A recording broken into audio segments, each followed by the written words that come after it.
Alright, we're back here working on the little half tag, and I'll show you what we decided here.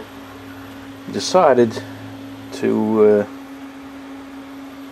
take this lock and we're going to mount it in this position here, right in the center of the 2 feet here, for a couple of reasons. One being, this is where our intake will be. I'm going to plug the top off and use the side. Probably have a carburetor come out here, and the gas line will just go into the carburetor, so it'll be easy suction there. Also, what I decided is, instead of even messing with this side of the taper shaft and everything like that, I'm going to cut this off, this little shoulder here, and actually cut the shaft off and only have a little bit. And I'm going to use this side for maybe a rope starter or a pulley or something, I don't know, but I decided to put the flywheel on this side. You know, it's a full 7/8 shaft here, and there's plenty of it, so I can actually cut it and put a nut on there, thread it and put a nut on there. So we can we'll put the flywheel on there. We'll just have to bore this out, drill it and bore it to 7/8. It's a 7/8 shaft. Put a keyway. That shouldn't be too much trouble. And I think I'm going to thin it down too. Actually, it's sticking out here. It's proud of the flywheel. And I don't need that. You know, it's an 8-pound flywheel, and that'll cut down a little bit of weight. I don't really need all that weight. And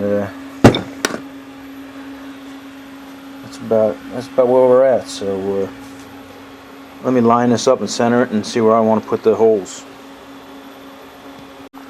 Also, another reason why I moved the flywheel over to the other side here is because when I cut this bearing, I'll be taking away about 50% of the surface there, and that's, like I said, it's an 8-pound flywheel.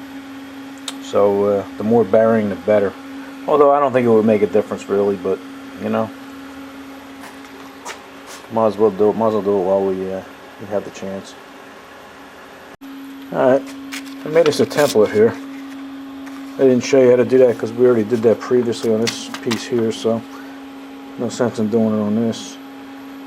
If you notice, I wrote tank side on one and block side on the other, because when you make the template, you're going to have to flip it over.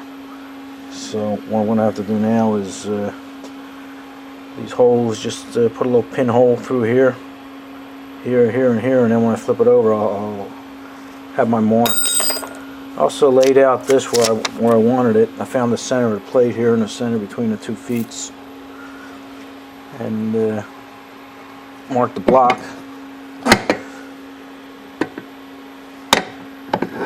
And that way I'll get it centered here, and then I think I'll just eye it up from side to side, and then we'll make a tracing around the bottom, and then throw our lines in there for the holes. Alright, tubes, I laid it out here, and I'm going to show you something here that I really shouldn't show you. Alright, here's my template. Right, and I put it on top of that and made it, so that's fine and everything. I took the block and I laid it out where I wanted it, and made a mark around here. And now I'm looking at it, and now I realized I got the block on upside down. Right, I wanted this exhaust port, this intake port, over on this side. So I left the block upside down and just put it up there. So that I would have been off by a country mile. So now I gotta turn it upside down and lay it out and put it where I want it, and redo it again. So happens to the best of us. Alright, let's fix that. Alright, we'll fix that. And I got it marked where I want it now. So I can just take that away and get my template here and lay it right in the center there. We'll center punch that and drill them holes. See, that's what's nice about having the guys around, you know what I mean? A silly mistake like that could take you hours to fix. Good thing I caught it before I center punched it and drilled it. But it's nice having 4 or 5 other sets of eyes looking at something. You know, they catch a mistake, because when you're fabricating and stuff like that, you know, you're always thinking ahead, and sometimes you're not thinking what you're doing at the moment. So, oh well, shit happens, right? Alright, let's drill some holes. Alright, we got that bolted on there. I was worried that these bolt heads might be too close to the edge there and hit this little lip here, but I think I'm okay. I was even thinking of using Allen screws just in case, but looks like looks like I have plenty of room. Plenty of room. Now let's bolt her up. Alright, we'll bolt it up here. That's pretty heavy. That's how you know you're making progress, getting heavier. Alright, I was just looking at something here. Here's the jug, the cylinder, and it goes on this way. You see there's a little notch here.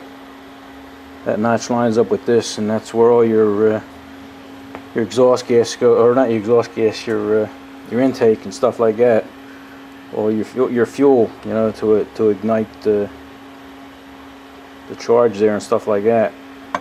So that means that my exhaust would be on the same side as the carburetor, and I don't like that. So what I'm going to have to do is notch this out over here, and then I can turn this cylinder head around and have the exhaust pointing out this direction. Maybe I just have a little thing come up there with a round exhaust pipe.